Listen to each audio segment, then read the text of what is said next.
Welcome back. One of our important arts organizations here in the Greater Salt Lake area is the Utah Repertory Theater Company. This evening we are joined by the fellow who is the artistic director of this important organization, and we're going to talk a little bit about the intersection of the selection of material and the oversight of the Sorensen facility, where the Utah Rep stages a number of fantastic plays, musicals, et al. We're going to find out all about how things are going now and what we can look forward to, both from a structural but also from an artistic standpoint. This is Johnny Hebda. How are you, brother? Nice to see you. Thank you, welcome. Terry. Appreciate you having me on today. Absolutely. It's great to see you again, and a little bit different of a circumstance for us getting together than the last time you were here, but when I followed along with the news locally of what's been going on with your organization, I felt like it was a really good but a very important subject that we should discuss and kind of put out there in the sense of this artistic creativity and selection. Talk a little bit about what you've been through over the course of this summer. Sure. It's been kind of an interesting process. We've been performing productions at the Sorensen Unity Center for the past couple years, and they've gone through a few changes with directors of that facility, and over the past year the center itself kind of got moved into a different division within the city to the Youth and Family Council, which is now overseeing that facility. And the new director was a little bit uncomfortable with the selection of shows we wanted to do this next year once she looked into the content, mainly because of some of the more mature subject matters that were explored, specifically homophobia and Islamophobia, which she thought may be somewhat not conducive to the direction they wanted to take the facility. So initially she told us that we were not going to be allowed to schedule those two shows due to the content related, and once we kind of shared that information with some of the media, we were able to, several higher ups within the city were able to call a meeting together and kind of talk through those issues, and we fortunately were able to get our productions that we had previously planned on staging this next year back into the facility, which are Disgraced and Straight. And Disgraced is the Pulitzer Prize winning play a couple years ago. I think it is a very relevant topic considering the current political situation that we're in, and very thought-provoking material that I think Salt Lake definitely will need and enjoy hearing about. So, and an interesting, I guess I would say, sort of a physical combination with the Sorensen Unity Center in that it is a community resource as a facility. Your black box theater is a fantastic space, and I really enjoyed being there earlier this summer, but there are other areas and other sort of functions that building serves that are certainly under the auspices of children's activities and that kind of thing, but by the same token, a little bit of it seems to me, I don't want to say mistaken, I think it's a little finger-pointing term, but different areas within that facility having a different function, and really in a lot of ways, even though next door to each other in the greater facility, serving vastly different audiences, and meaning that sort of literally and figuratively. Talk about what your prior experience was. Like I say, I mean, seeing Kiss of the Spider Woman earlier this summer, a fantastic performance and really, really great talents on stage, and congratulations to you as a director. As an aside, in some ways, I suppose you could take any number of different kinds of productions and find what might be challenging for certain folks in the community audience, which of course is completely different from who's actually in the theater. And I seem to recall in a general sense that you all give folks the idea of what the subject matter is in a particular production. So in the sense that there should not be anyone who is showing up to one of your productions that's not an appropriate part of the audience for what it is that you're performing. Well, that's exactly right, Terry. And it's a city-owned, taxpayer facility, and we rent as a private tenant of the facility. So as a private rental, we sell tickets, and just like any movie that would come out to a theater, they put content warnings and all of those and ratings. We do the exact same thing. We post both on our website, anyone who purchases a ticket as well in the lobby. So they're aware of the type of material that's being performed there. So audiences kind of self-select what they want to see based on the purchasing a ticket. So we felt that we weren't going to be exposing anyone who didn't want to come to, that might be offended by the material. But at a larger extent, there's so much theater in Utah, and the whole mission of the Utah Repertory Theater Company was to produce shows that are thought-provoking, that have never come to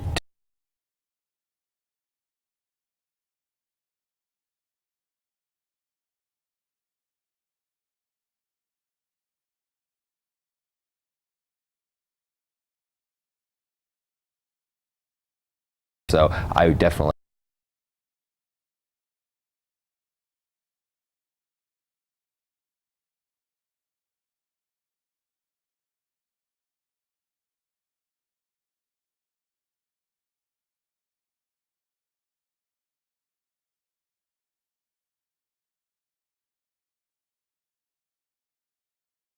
of the way that we program this show.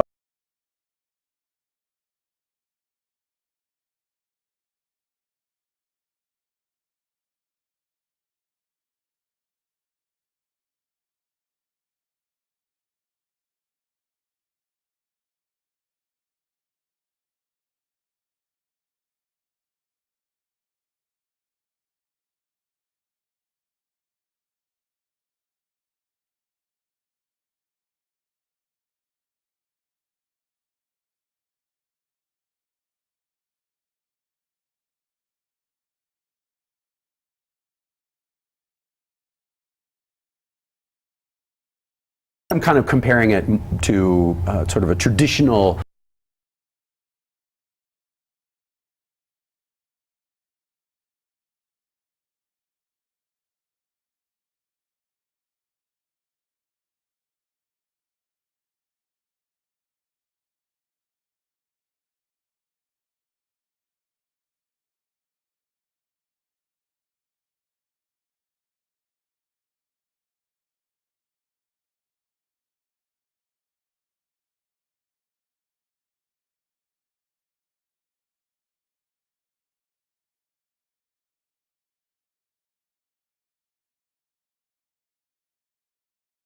the beauty of the physical space that's so great at Sorensen is it's a very theater-oriented, very theater-specific kind of space. Absolutely.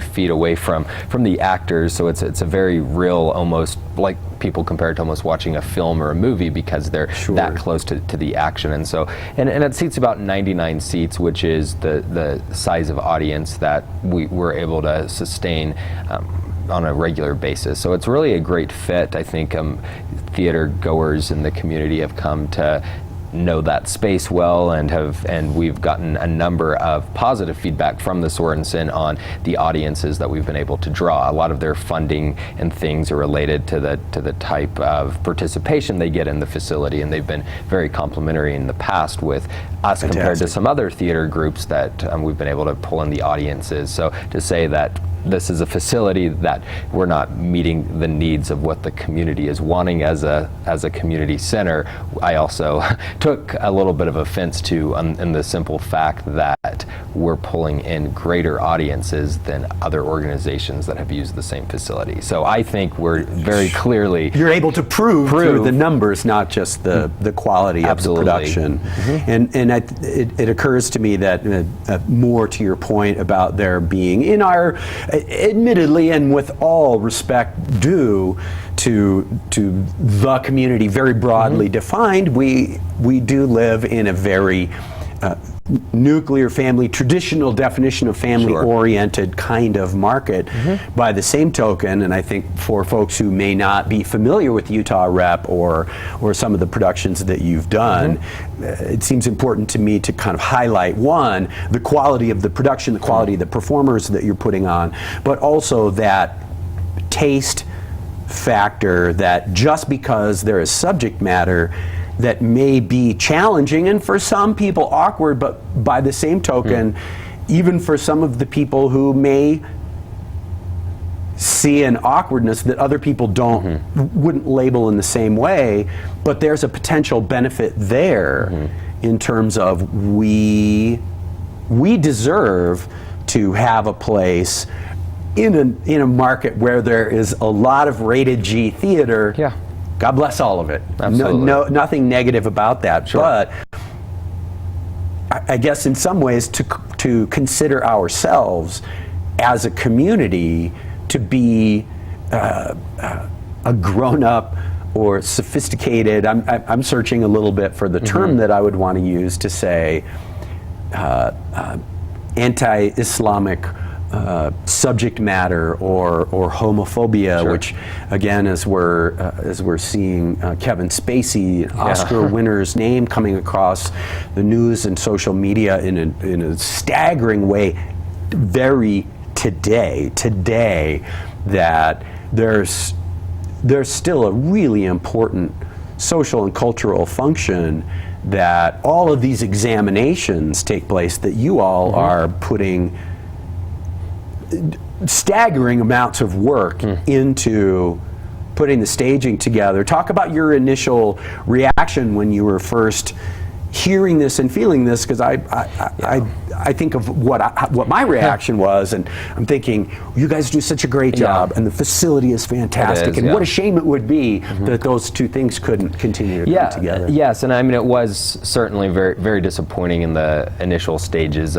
When we had received the email, I felt like we were taking a few steps back as a community and kind of where we had come along, and also just the fact that it is very challenging to find affordable quality spaces in Salt Lake. And that was the other now. thing that I thought was, without knowing anything about, like you say, budgetary considerations, that simply the fact that you've been at Sorensen indicates that it works within your budget for the Rep. It has, yes, and so that was another thing. Not only that, we're gonna have to find a new location, but also just finding the budgetary constraints to get a good space, and some of the other spaces in Salt Lake are either outside our budget, or they simply are booked up to a year or two in advance. So whereas we have a season coming up in a few months, the likelihood of being able to plan a whole season in a new space with such short timing was very concerning. But I do have to say that the media and so many supporters, once we expressed what was happening, it's been very encouraging just to see the amount of support the community has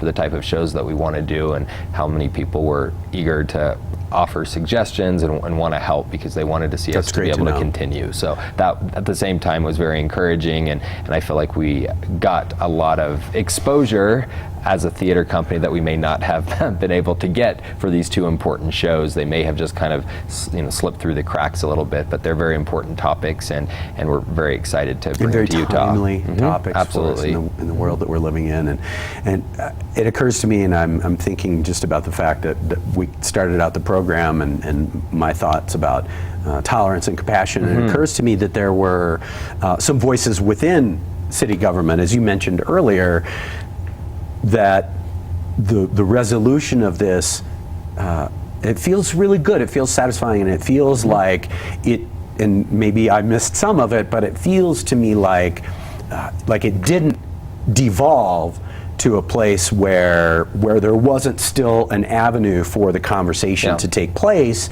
and for there to be not just a settling of things in the sense of, well, I'm changing my position because, not because I agree with the subject matter, but because of this, but rather that sort of digging deeper on the subject matter and also on the quality of the production. And again, to refer back to Kiss of the Spider Woman, I mean, to think about the production that I saw and the level of talent, singers, dancers, chorus supporting actors, lead actors, really a great feather in our cap in this artistic community to have all of those people coming together. And again, like I say, the amount of time and effort that takes all of you to just to make it to opening night, let alone to then carry through with the musical accompaniment and all of those things, that it feels somewhat relieving and really great to me. I'm sure that there must be within your company a great deal of feeling about that as well. Absolutely, yeah. We're very proud of how far we've come over the past 5 years, and we're moving into the 6th season. We've now produced 24 productions, and I feel like every season we're just stepping up the quality, and our participation and attendance is heading up. So I mean, everything is on a very positive trend. And as you had brought up the timely topics, both straight and disgraced, with a lot of the media advertising, I was actually contacted by the playwright who wrote Straight out of New York City, who was following this kind of story, and we're actually in talks with him about actually coming out to our opening weekend and talking about the production he wrote and doing kind of a little bit of a forum with the community discussing those topics. So, and we're really excited about just the exposure and kind of the dialogue. We feel like these two productions are going to open up with the community even more. And in some ways, the dialogue that they have already spawned, and more to your point about, to a certain extent, there's no such thing as bad press long as the Utah rep is in people's conversation. Absolutely. That's positive. And the fact that as we, I think, in some ways battle against stereotypes, that Utah is a monolithic place, and of course we have a great deal of diversity here across ethnic categories, artistic categories, etc., and so much talent that to get the playwright to be here, and to be here for the opening weekend, probably wouldn't have happened without a little bit of controversy. Yeah, interestingly enough. Absolutely. Very cool.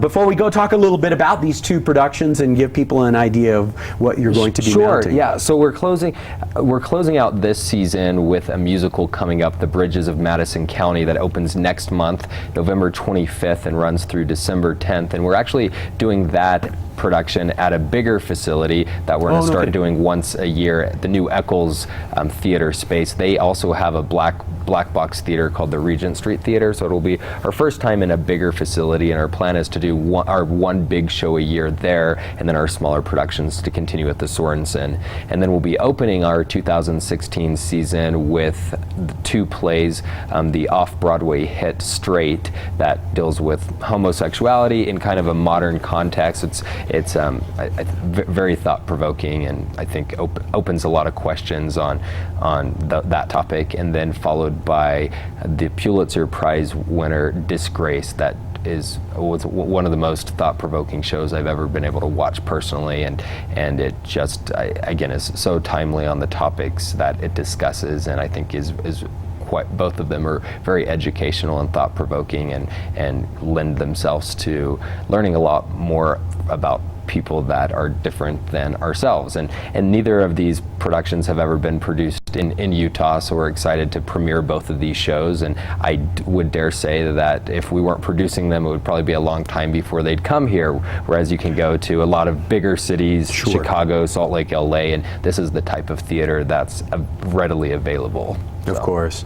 Now, are these productions selected? Do you have some sort of a committee that you work with, or is this your call primarily? Ultimately, as artistic director, I select the season, but we definitely have a board of directors that meet and discuss different plays. We try to get a good balance, a good plethora of a variety of types of shows, all within that mission statement, both dramas and musicals that otherwise wouldn't come to Utah is the primary focus. And that's always kind of in your thoughts, and I'm sure that you're driving a lot of the conversation that the board is then Absolutely. involved in. I see well over 100 shows a year throughout the U.S., so I try to stay very current of what's out there, and when I see a show that I feel really fits the mission or really impacts me, I want to share that with the community that I'm a part of. Must be some exciting moments when Absolutely. you sit down and take a look at a show that you go, yes, this I see, this Definitely. I can see. That's very cool. And what's the timing for these 2 upcoming shows? So they will Or be 3, I guess, Sure. including So yeah, Madison County? Bridges of Madison County will open at the end of November and run through mid-December. Then Disgraced will open in the end of March and run through April, and Straight will actually open our season the end of February, running through March. So we'll basically have, over the next 3 or 4 months, a lot of theater available. So You're going to be very busy. absolutely, but I love it. Fantastic. Absolutely. It's a wonderful thing to be able to be involved in something that you have such a passion and commitment definitely. for. Well, we, as fans of the arts here at Park City Television, we certainly appreciate your commitment to supplementing what already exists in this marketplace and having the courage to, I hate to use the term fight, I won't use the term fight, but represent art and the principles of what art can be useful for in this unique marketplace. So we certainly appreciate that and are very happy that this has had a good and positive outcome for you. Do social media so folks can follow along, and of course online so folks can get more information about the productions. Absolutely, yes. Please visit our website. It's utahrep.org. We always keep it updated with the upcoming productions, and so we're very actively involved on Facebook and Instagram, and please follow both of those pages, and we'll keep you up to date with our upcoming productions and events we have in the works. Utah Rep, everybody. Should be easy enough to understand. Yeah. Congratulations. I'm so glad that this has worked out well, and it feels to me like maybe that conversation was necessary. I'm sure you probably might have avoided it except for the PR benefit, Sure. but we're certainly very pleased that this is the outcome and that you will be able to mount the kind of productions that are close to your heart and fit this marketplace. So Yeah. good on you. And great to see you. Thanks for You as stopping well. by. Thank you, and, Terry. come Appreciate back it. with Absolutely. with cast I and will. crew, and we'll Yeah. we'll update folks on those upcoming productions. That'll be great. Great to Thank see you you, so brother. much. Thank you. Johnny Hebda, UtahRep.com. A story that ends very well and ends very productively for art and for artistic conversations in this fantastic marketplace.